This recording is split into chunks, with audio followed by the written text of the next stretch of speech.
नमस्कार मित्रों, आइए हमारे इस ब्लॉग में आपका स्वागत है। रामचरितमानस बालकांड दोहा नंबर 123 भावार्थ रामायण का प्रारंभ कर रही हूँ। आप सब लोग आइए ध्यान पूर्वक सुनिए। श्री रामचरितमानस पाठ को सुनने का बहुत पुण्य है, बहुत प्रताप है भगवान श्री राम का। आप सब लोग तो सुन ही रहे होंगे।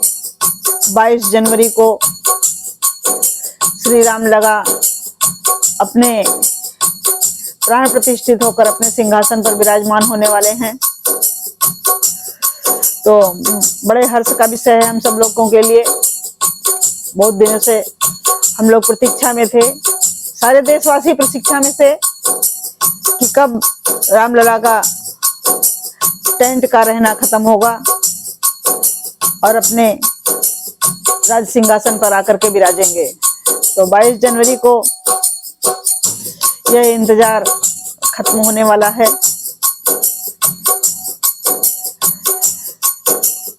आप सब लोग इस वीडियो को लाइक शेयर करके सब्सक्राइब करके ज्यादा से ज्यादा लोगों तक पहुंचाइए। सनातन धर्म का कार्यक्रम है, इससे आपको लाभ ही होने वाला है। कहते हैं तुलसी सीता राम रट, तुलसी सीता राम रट, जो चाहत कल्याण, कबहू बिघटत ना सुन्यो, श्री रामचंद्र को दास, कबहू बिघटत ना सुन्यो, श्री रामचंद्र को दास। तुलसी सीता राम रट, जो मन कर विश्वास, कबहू बिघटत ना सुन्यो, श्री रामचंद्र को दास। जय सिया राम, जय जय सिया राम, जय राम जय राम, जय जय राम, जय सिया राम, जय जय सिया राम। सियावर रामचंद्र पद जय शरणम शंकर हरि ओम, जय शरणम शंकर हरि ओम, जय शरणम शंकर हरि ओम। जय सिया राम, जय जय सिया राम। मनोजवम मारुति तुल्य वेगम, जितेन्द्रियं बुद्धिमतां वरिष्ठम, वातात्मजं वानरयूथ मोक्षं, श्रीरामदूतं शरणं प्रपद्ये, श्रीरामदूतं शरणं प्रपद्ये, श्रीरामदूतं शरणं प्रपद्ये। हमने सुना है बजरंगबली महाराज जहाँ कहीं श्री राम की कथा होती है आप वहाँ आकर के विराजते हैं। तो मैं आपको बुला रही हूँ, आवाहन कर रही हूँ। आपका आसन लगा हुआ है, आप आइए अपने आसन पर विराजमान होकर के भगवान श्री राम की कथा को सुनिए और पवन वेग से सब जन जन तक पहुंचाइए। जय सिया राम, जय जय सिया राम, जय सिया राम, जय जय सिया राम। छल कर टार्यो सुब्रत, प्रभु सुर कारज कीन है, जब ते जान्यो मरम तब साप कोप कवि दीन। प्रभु ने छल से उस स्त्री का व्रत भंग करके देवताओं का काम किया। जब उस स्त्री ने यह भेद जाना तब उसने क्रोध करके भगवान को श्राप दे दिया। लीलाओं के भंडार कृपालु हरि ने उस स्त्री के श्राप को प्रमाण दिया, स्वीकार किया, प्रमाण दिया अर्थात स्वीकार किया कि तुमने जो श्राप दिया है उसे मैं स्वीकार करता हूँ, सिरोधार्य करता हूँ। यह कह करके भगवान ने उसको स्वीकार किया। वही जलंधर उस कल्प में रावण हुआ जिसे श्री रामचंद्र जी ने युद्ध में मारकर परम पद को प्राप्त दिया। एक जन्म का कारण यह था जिससे श्री रामचंद्र जी ने मनुष्य देह धारण किया है। भरद्वाज मुनि सुनो, प्रभु के प्रत्येक अवतार की कथा कवियों ने नाना प्रकार से वर्णन किया है। एक बार नारद जी ने श्राप दिया, अतः एक कल्प में उसके लिए अवतार हुआ। यह बात सुनकर पार्वती जी बड़ी चकित हुई और बोली कि हे प्रभु, नारद जी तो विष्णु भक्त और ज्ञानी हैं, फिर उन्होंने किस कारण से भगवान श्री राम को, भगवान विष्णु, लक्ष्मीपति भगवान नारायण को किस लिए श्राप दिया? भगवान लक्ष्मीपति नारायण से क्या अपराध हो गया? हे पुरारी शंकर जी, ये कथा मुझसे कहिए। मुझे मुनि नारद के मन में मोह का होना बड़े आश्चर्य की बात है। तब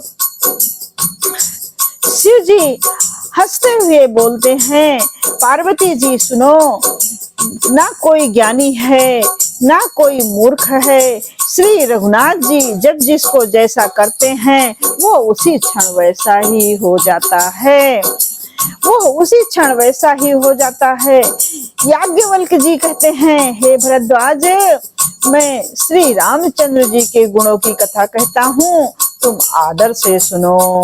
तुलसीदास जी कहते हैं, मान और मद को छोड़कर आवागमन का नाश करने वाले रघुनाथ जी को भजो। हिमालय पर्वत में एक बड़ी पवित्र गुफा थी, उसके समीप ही सुंदर गंगा जी बहती थी। वो परम पवित्र सुंदर आश्रम देखने पर नारद जी के मन को बहुत ही सुहावना लगा। पर्वत, नदी और वन के सुंदर विभागों को देखकर नारद जी का लक्ष्मीकांत भगवान के चरणों में प्रेम हो गया। भगवान का स्मरण करते ही उन नारद मुनि के साप उन्हें दक्ष प्रजापति ने दिया था और जिसके कारण वे एक स्थान पर नहीं ठहर सकते थे। नारद जी की गति रुक गई और मन के स्वाभाविक ही निर्मल होने से उनकी समाधि वहीं पर लग गई। नारद मुनि की यह तपोमयी स्थिति देखकर देवराज इंद्र डर गया और उसने कामदेव को बुलाकर उसका आदर सत्कार किया और कहा कि हे मेरे हित के चाहने वाले, तुम अपने सहायकों के साथ नारद की समाधि भंग करने को जाओ। यह सुनकर मीनध्वज कामदेव मन में प्रसन्न होकर चला गया।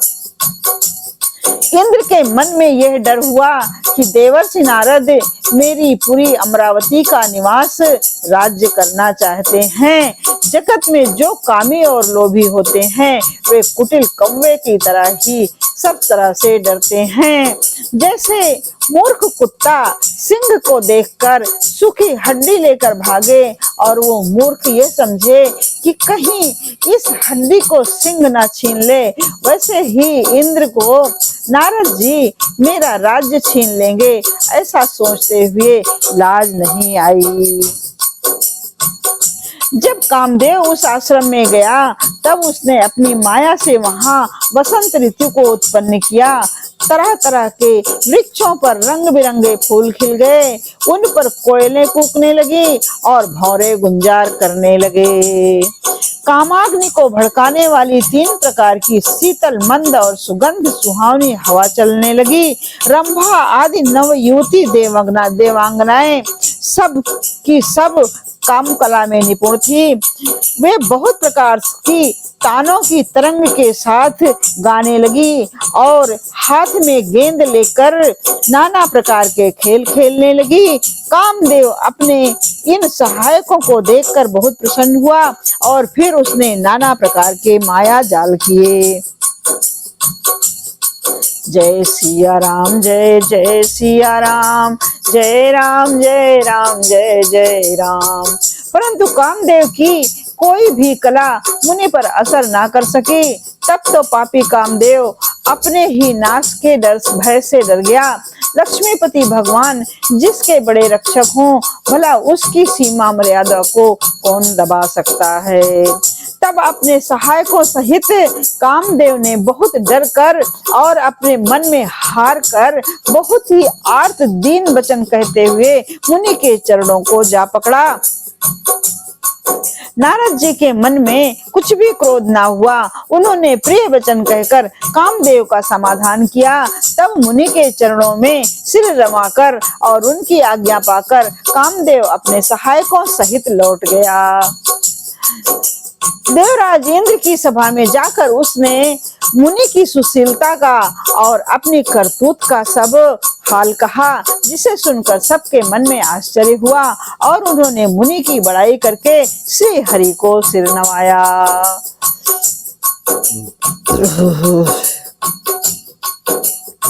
तब नारद जी शिव जी के पास गए। उनके मन में इस बात का अहंकार हो गया कि हमने कामदेव को जीत लिया है।